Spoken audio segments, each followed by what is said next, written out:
در این درس طرح کسرها رو میبینیم.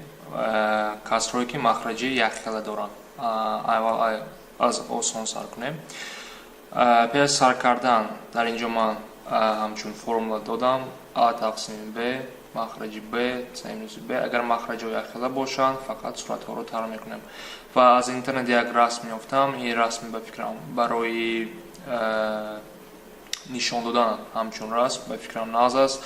ما برای کسرها بسیاری وقت تارت رو میگیریم یا اینکه پیروگ رو میگیریم. در یکم رسم اگر دیده باشین از 7 قسمی تارت یا پیروگ داده شده است.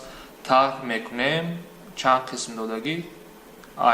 4 قسمش دادگی. وقتی که طرح میکنیم که مخرجا که یخخیله است جوابش رو میبینین. برای فرض کردن مسئله ها جوابش چی میماند؟ 3 تقسیم 8. یعنی مخرجا که یخخیله هستند ما چیکار کردیم؟ فقط صورت ها رو طرح کردیم. بیاین با مثال ها بینیم.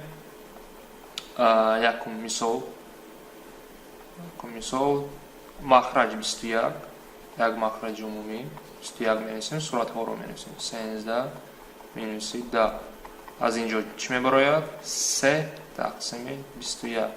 ما این ifade رو ساده کرده میتونیم با 3 هم صورت رو و مخرج رو تقسیم کنیم چی میشه؟ 1 تقسیم 7. سوال 2 و سوال آسان است. مخرج ها یخخیله صورت ها رو طرح میکنیم. 5 می‌نویسیم 9 در مخرج عمومی 11. این برابر است به چند رقمی منفی میشه. 5 می‌نویسیم 4 تقسیم 11. اکنون بیاین با رقم های بتون بینیم. باز یک بار دیگر تکرار میکنیم. در جمع نشان داده بودم. در اینجا هم با دو نمود رو کار کنیم. نمود اول چی میشد؟ یعنی این رو ما از نو نویسیم. یک بتون 3 تقسیم 4. ما این اصلش چی است؟ 1 جمع 3 تقسیم 4. در اینجا که طرح هست نقض میشد اگر ما همه ifade رو به قوس گیریم. طرح چون که مینوس دوم ifade رو تاثیر میکنه.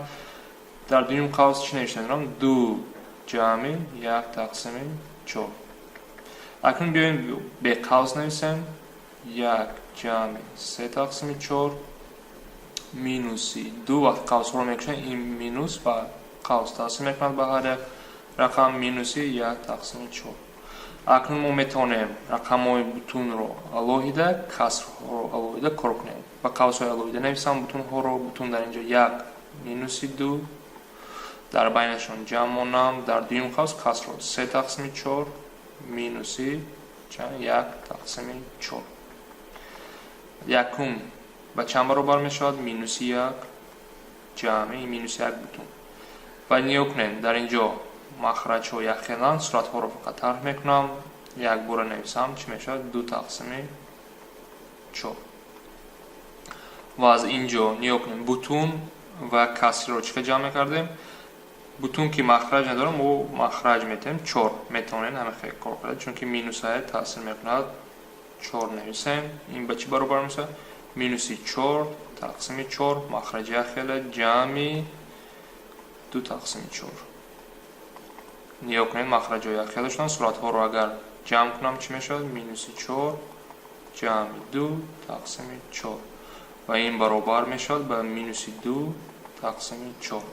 ساده کرده میتونین این به مینوسی 1 تقسیم 2 برابر میشود. راه دوم رو نیا کنین. راه دو چه رو است؟ باید بر تکنم برای جمع و طرح کردن و به ضرب تقسیم. این راه به فکر من آسان تر است. کسرها رو به کسرهای نادرست گردانده بعد جمع طرح کنیم. یعنی به کسر نادرست گردانیم یکمش رو چی می شود؟ این 1 ضرب 4 4 جمع 3 7. یک بار نویسم.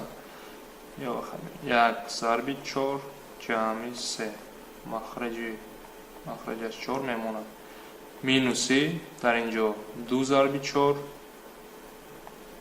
کسر دوم 2 ضرب 4 جمع 1 تقسیم 4. اکنون این چی میشه؟ این 7 تقسیم 4 بینشان طرح در اینجا 9 تقسیم 4. махраҷо яхран касрҳоро тарк карда метавонем. 7 минуси 9 тақсими 4. ин баробар мешавад ба минуси 2 тақсими 4. чӣ хеле ки мебинем ҷавобҳо яхел аст. яъне инро мо ихтисор карда метавонем. ки минуси 1 тақсими 2 ҳам баробар мешавад. ин якумашам ба минуси 1 тақсими 2 баробар мешавад. яъне ҷавобҳо яхеланд. бо як саволи охирон тез бинем. дар ин ҷо нигоҳ кунед. як рақами бутун ва касрӣ ва як бутун. яъне чӣ хел кор карда метавонем ба касрӣ нодуруст гардода ё метавонем бо роҳи якум. яъне роҳи якумро истифода барем осонтар мешавад. нависам агар 3 бутун ҷамъи 1 тақсими 5. ин ки каср недорад минуси 1 навишта метавонам. бутунҳоро кор карда бутунҳо чӣ мешаванд? 3 минуси 1 ҷамъи дуюмаш ки каср 1 тақсими 5. чӣ мешавад? ин ду бутун ҷамъи 1 тақсими 5. яъне инро мо пайваст карда метавонем. ду бутуну 1 тақсими 5. яъне кадом роҳ ба шумо осонтар аст ҳамон истифода бурда метавонед. яъне инро ба касри нодуруст гардонда ҳам кор мекардем. ҷавоб ҳамон мебаромад.